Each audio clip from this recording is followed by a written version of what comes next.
രാവിലെ തന്നെ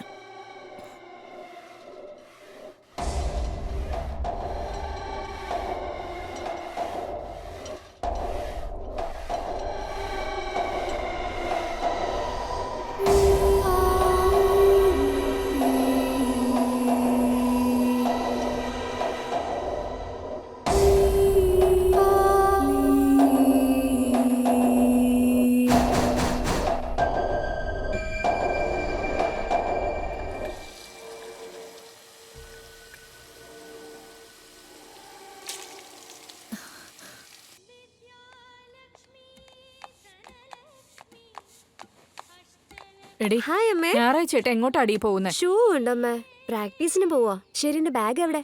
അകത്തുണ്ട്, പോയി എടുത്തോ. പോ. Sweet move. നിന്നെ കൊണ്ട് തോറ്റു.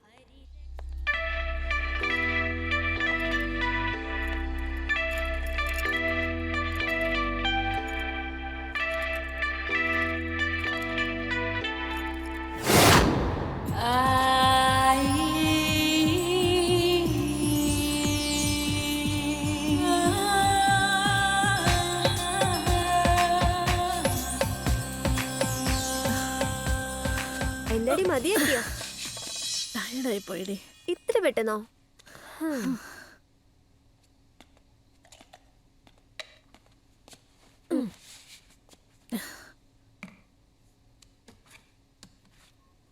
എടേ, കളിക്കുമ്പോഴത്തെ ഡ്രീം വന്നു കഴിഞ്ഞാ ശരിക്കും അവിടെ പെയിൻ ഉണ്ടാവോ? ഒന്ന് പറയടി. ഡ്രീമിൽ എങ്ങനെ സംഭവിച്ചാ റിയൽ ആയിട്ട് എങ്ങനെയാണ് പെയിൻ ഉണ്ടാവുക? പക്ഷെ എനിക്കുണ്ടാവുന്നുണ്ടല്ലോ. അല്ലല്ലോ, എനിക്കെന്തോ നീ ഉണ്ടാക്കുന്ന റിയാക്ഷൻ ഒക്കെ കാണുമ്പോ നീയും നിന്റെ ആളും കൂടി ഒക്കെ ചേർന്ന് ഒരു ഫുൾ കളി കളിച്ചെന്ന് തോന്നല്ലോ. നീ ഒന്നും മിണ്ടാതിരുന്നേ. ഇന്നലെ ഞാനും അവനും ബ്രേക്കപ്പ് ആയി. എന്തു പറ്റിയടി? മോഡേണായി ജീവിക്കുന്നത് തെറ്റാണോ? അല്ലല്ലോ. ഷോൾ അങ്ങനെ ഇടാൻ പാടില്ല, ഹെയർ ഇങ്ങനെ ഇടാൻ പാടില്ല, സാരി തന്നെ ഉടുക്കണമെന്ന് പറഞ്ഞ് വല്ലാത്ത ടെൻഷൻ ആക്കുവാടി. അത് പിന്നെ പോട്ടേന്ന് വെക്കാം. പാചകം പഠിക്കാൻ പറയുന്നടി. ഉണ്ടാക്കാൻ അറിയത്തില്ലെങ്കിലും സ്വിഗ്ഗി ഉണ്ടെന്ന് പറഞ്ഞപ്പോ എന്നോട് വഴക്കടിക്കാൻ വരുന്നടി. നിനക്ക് ആഹാരം വെക്കാൻ അറിയോ? ഏയ് നോ. അതുകൊണ്ടാ. പോടാ മൈരെ, നീ എനിക്ക് സെറ്റ് ആവില്ലെന്ന് പറഞ്ഞ് ഗുഡ് ബൈ പറഞ്ഞു പോന്നു. നമ്മൾ എന്തൊക്കെ വെസ്റ്റേൺ കൾച്ചറിൽ ജീവിച്ചാലും അവസാനം എന്തായാലും നമ്മുടെ കൂടെ ഒരുത്ത വേണോടി. അവൻ ഒരുപാട് റൂൾസ് ഇടുവാടി. പയ്യന്മാരെന്ന് വെച്ചാ അങ്ങനെ തന്നെ മോളെ. നമ്മൾ കാണിക്കേണ്ടതൊക്കെ കാണിച്ച് വീഴ്ത്തേണ്ട രീതിയിൽ വീഴ്ത്തിയെന്ന് വിചാരിച്ചോ, അതിനുശേഷം നായ്ക്കുട്ടി ചുറ്റി വരുന്നത് പോലെ നമ്മുടെ ചുറ്റിങ്ങനെ ചുറ്റി വന്നോണ്ടിരിക്കും. അതുകൊണ്ട് അവന്മാർക്ക് താഴ്ന്നു കൊടുക്കാന്ന് പറയുവാണോ? നീയാണെങ്കി ഭരിക്കണമെന്ന് ആഗ്രഹിക്കുന്നു. ഞാനേ അവനെ ഭരിക്കാൻ വിട്ടിട്ട് എന്റെ കയ്യിൽ ഭരണം വെക്കും. ഇതൊന്നും എനിക്ക് സെറ്റ് ആവില്ലടി. ഇതിന്റെ ഒന്നും ആവശ്യമില്ലായിരുന്നു. നീ എന്തായി പറയുന്നേ? എടാ, ഇന്ന് ഇന്ത്യയിലെ ജനസംഖ്യ എത്രയാണെന്ന് ആർക്കും അറിയില്ല. പക്ഷേ ആണുങ്ങളെക്കാളും പെണ്ണുങ്ങൾ കുറവാണെന്ന് സ്റ്റഡീസ് പറയുന്നുണ്ട്. അതായത് 10 പയ്യന്മാർക്ക് 5 അല്ലെങ്കിൽ 6 പയ്യന്മാരെ ഉള്ളൂന്ന്. 10 തന്നെ ഇവിടെ കണക്കില്ല. അപ്പൊ മൊത്തം ഒന്ന് കണക്ക് വിട്ട് നോക്കിയേ. ഇപ്പൊ എന്തിനാ നീ ഇതൊക്കെ പറഞ്ഞോണ്ടിരിക്കുന്നേ? എന്തിനാന്നോ? എടാ, ഓരോരുത്തന്മാര് പെമ്പിള്ളേരെ പ്രേമിക്കാൻ കിട്ടഞ്ഞ് ആന്റിമാരുടെ പിന്നാലെ ചുറ്റി തിരിഞ്ഞോണ്ടിരിക്കുക. അതും കിട്ടാത്തമാര് ഫേസ്ബുക്കിൽ ഫേക്ക് ഐഡിയിൽ കുടുംബം നടത്തിക്കൊണ്ടിരിക്കുക. നീ എന്താണെന്ന് വെച്ചാ ലഡ് പോലൊരു പെണ്ണിനെ സെറ്റാവുന്നില്ലെന്ന് പറഞ്ഞ് ബ്രേക്കപ്പ് ചെയ്ത് വന്നിക്കുക. ആദ്യം അവള് തന്നെയാടാ പറഞ്ഞത്. അളിയാ, പെമ്പിള്ളേര് ഫേസ് വാഷ് ചെയ്യുന്നത് പോലെയാ ബ്രേക്കപ്പ് ചെയ്യാന്ന് പറയുന്നത്. അപ്പൊ പയ്യന്മാരെ നമ്മളാ കയ്യിലും കാലിലും വീണ് അത് സോൾവ് ചെയ്യേണ്ടത്. അപ്പൊ നീയോ തെറിയും വിളിച്ചിട്ട് വേണ്ടാന്ന് പറഞ്ഞ് വന്നിരിക്കുന്നു. ഇവിടെ നീ ഇപ്പൊ എന്താ പറഞ്ഞു വരുന്നേ? പെമ്പിള്ളേർക്ക് ഇഷ്ടപ്പെട്ടതുപോലെ നമ്മൾ മാറണം. നമുക്ക് ഇഷ്ടപ്പെട്ടവർ മാറണം എന്ന് പറയുമ്പോൾ അവൾ ആളെ മാറ്റി പോവല്ലേ? അതാണ് സത്യം. അതായത് നീ ജെനിയോട് എന്ത് ഇഷ്ടമല്ലെന്ന് പറഞ്ഞോ അതാണ് ഇഷ്ടമെന്നും പറഞ്ഞ് അവളെ പ്രേമിക്കാൻ വേണ്ടിയിട്ട് 1000 പയ്യന്മാർ തിപ്പിട്ടുള്ളിയാ. നിനക്ക് മനസ്സിലാവും പോലെ പറയണമെങ്കിലേ പ്ലേറ്റ് മാറി വന്ന പീസ് ആരുടേതാണെങ്കിലും ഒരു കുഴപ്പമില്ല, പീസാണ് വേണ്ടതെന്നും പറഞ്ഞ് തിന്നാൻ വേണ്ടി പയ്യന്മാര് നായ്ക്കളെ പോലെ അലയുന്നിടത്തോളം കാലം പെമ്പിള്ളേര് പയ്യന്മാരെ ബഹുമാനിക്കുകയില്ല, മനസ്സിലാക്കുകയില്ല.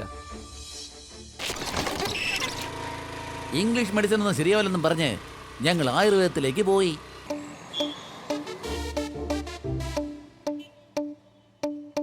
എന്താ മക്കളെ വന്ന പോലെ ഇങ്ങനെ നിന്നാലെങ്ങനെ കാര്യം എന്താണെന്ന് വെച്ചാ പറയുന്നേ പറ മക്കളെ.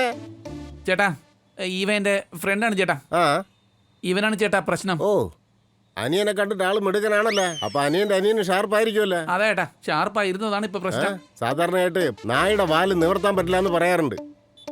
നമ്മുടെ മരുന്ന് കഴിക്കുകയാണെങ്കിൽ ഏത് നിവരാത്ത വാലും നിവരും. ആഹാ. ഇവിടെ 3 ദിവസങ്ങൾക്ക് മുമ്പ് ഒരു ചെറുക്കം വന്നായിരുന്നു. ശരി. New registration.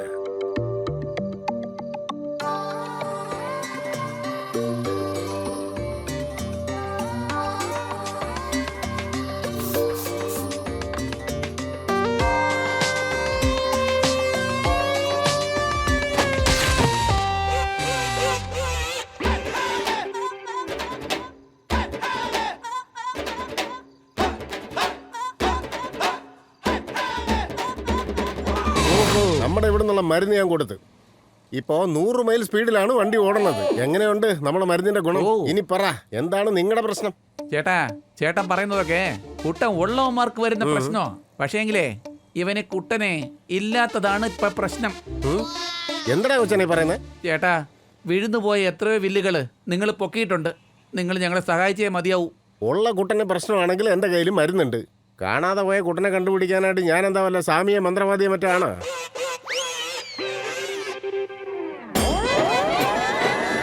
പേടിക്കേണ്ട ഒരാവശ്യവുമില്ല. നിനക്ക് കുട്ടനെ കിട്ടിയിരിക്കും.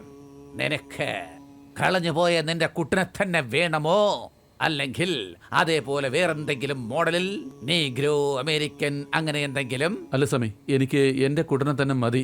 ഓ ശരി ശരി ശരി. സ്വാമി, എങ്ങനെയെങ്കിലും സ്വാമി തന്നെ കണ്ടെത്തി തരണം. Giga giga രഞ്ജിതാനന്ദ. പരിഹാരങ്ങളൊക്കെ ഉണ്ട്. ഉം. ന്യൂഡോ കാമപൂജ. ന്യൂഡോ കാമപൂജയോ? ഞങ്ങളിപ്പോ എന്താ ചെയ്യേണ്ടത് സ്വാമി? പൂജയ്ക്ക് വേണ്ടി ഒരു കന്നിപ്പയ്യൻ വേണം. എനിക്കറിയാന്നുള്ള അവസാനത്തെ വെർജിൻ പയ്യനെ കിട്ടിപ്പോയി. ആരാടാ? അജയ്. അവനാണെങ്കിൽ ഗേൾ ഫ്രണ്ടും ഇല്ല, അടുത്ത വീട്ടിലെ ആന്റിയും ഇല്ല, പിന്നെ അവന് പറയത്തക്ക ജോലിയും ഇല്ല. യെസ് അജയ്. അളിയാ. ഹലോ, ആരാ സംസാരിക്കുന്നേ? അല്ല നിങ്ങളാരാ? ഇത് അജയുടെ നമ്പറല്ലേ? ഒരു മിനിറ്റ് വെയിറ്റ് ചെയ്യണേ. അജയ്, നിനക്ക് ഫോൺ. പറയാളിയാ റേയ് ഇപ്പൊ ആരാ സംസാരിച്ചേ? അതെന്റെ ക്ലൈന്റ് ആടാ. നീ ജോലിക്കൊക്കെ പോകുന്ന? എന്തൊരു ജോലി? അതൊക്കെ ഉണ്ടാ, കോൾ സെന്റർ സർവീസ് മാൻ. എന്ന് വെച്ചാ മനസ്സിലായില്ല. ഡാ ഒന്ന് ആലോചിച്ച് നോക്ക്, നിനക്ക് മനസ്സിലാവും. ഒന്ന് വാ. ഒരു മിനിറ്റ്.